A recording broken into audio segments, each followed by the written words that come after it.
Shalom, selamat bertemu kembali melalui YouTube Kongregasi OSFC Bolga. Kami sampaikan salam sukacita dan damai sejahtera dari Tuhan kita Yesus Kristus kepada semua yang aktif mendengarkan renungan ini. Semoga kita selalu mengalami sukacita, bahagia, dan damai sejahtera. Mari kita awali renungan ini dengan berdoa. Dalam nama Bapa dan Putra dan Roh Kudus. Amin. Allah Bapa Maha Pengasih, kami mohon rahmat-Mu merajai budi dan hati kami, agar kami siap sedia untuk mendengarkan firman-Mu sebagai sumber hidup kami. Amin. Saudara-saudari yang terkasih dalam nama Tuhan kita Yesus Kristus, pada hari Minggu Prapaskah ketiga ini, Bunda Gereja Kudus merenungkan Injil Lukas bab 13 ayat 1-9, yaitu tentang dosa dan penderitaan. Dilanjutkan dengan perumpamaan tentang pohon ara yang tidak berbuah. Jika kamu tidak bertobat, kamu semua akan binasa. Saudara-saudari yang terkasih dalam nama Tuhan kita Yesus Kristus, Injil berbicara tentang kemandulan orang terhadap tawaran kasih Allah. Dalam kisah ditampilkan bencana yang menimpa orang-orang Galilea dan Yudea.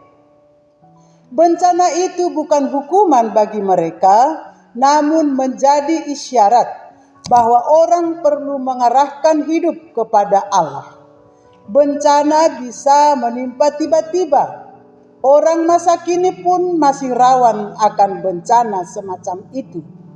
Maka kita pun diajak untuk terus mengarahkan diri pada Allah.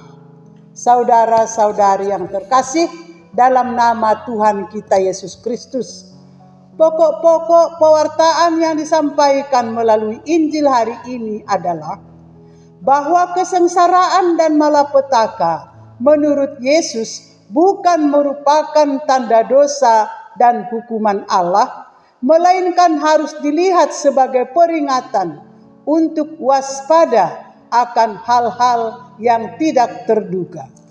Sikap waspada itu juga penting dalam kehidupan untuk mengolah pertobatan. Mereka yang hidupnya berjalan lancar tidak boleh merasa bahwa ia terjamin oleh rahmat. Kepastian dihadapkan kepadanya dengan berjuang, yaitu bertobat, yang berarti terus-menerus mengarahkan diri kepada Allah. Jika tidak mau bertobat, maka hancur. Yang pasti adalah adanya kemungkinan itu. Manusia harus memilih dan memperjuangkan pilihannya. Itu perlu siap siaga.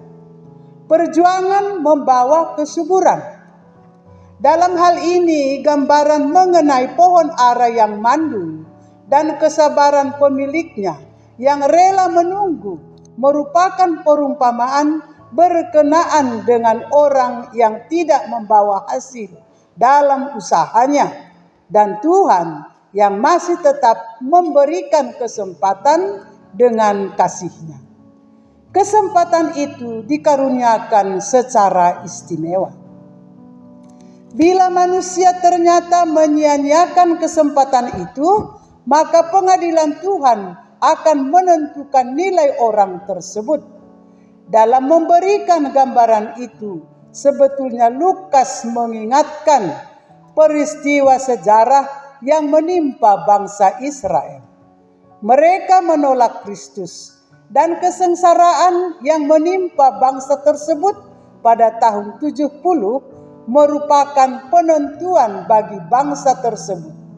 Batang yang tidak berbuah akan ditebang. Saudara-saudari yang terkasih dalam nama Tuhan kita Yesus Kristus, sebagai pengikut Kristus, kita diajak berbenah diri, merehab diri, dan berusaha mengarahkan seluruh nilai kehidupan kita kepada Allah lewat Yesus Kristus Tuhan kita. Kendati adanya kelemahan yang masih kita alami. Tuhan adalah tukang kebun dan menunggu kita dengan sabar untuk bertobat dari dosa-dosa kita. Kembalilah kepadanya, menghasilkan buah-buah pertobatan, yaitu tekun mencari dan melaksanakan kehendak Tuhan dalam hidup sehari-hari. Kita seperti pohon ara dalam perumpamaan bahwa ada banyak waktu dan kesempatan yang diberikan kepada kita, tetapi kita tetap tidak menghasilkan buah yang baik. Seruan untuk pertobatan dan perubahan hati dan cara hidup sangatlah mendesak, terutama dalam masa Prapaskah ini. Saatnya kita merenungkan tanda-tanda yang menantang kehidupan seperti perang, ketidakadilan, bencana alam yang tiada hentinya. Mari kita luangkan waktu dan kesempatan yang diberikan kepada kita untuk mencari kehendak Tuhan dan memuliakan namanya. Amin. Marilah berdoa. Terima kasih Bapa atas kesempatan dan waktu yang Engkau sediakan bagi kami untuk melakukan pertobatan. Semoga dengan pertolongan rahmat-Mu kami dapat melakukan kehendak-Mu demi kemuliaan nama-Mu dan keselamatan kami. Amin. Dalam nama Bapa dan Putra dan Roh Kudus. Amin. Tuhan memberkati. Shalom.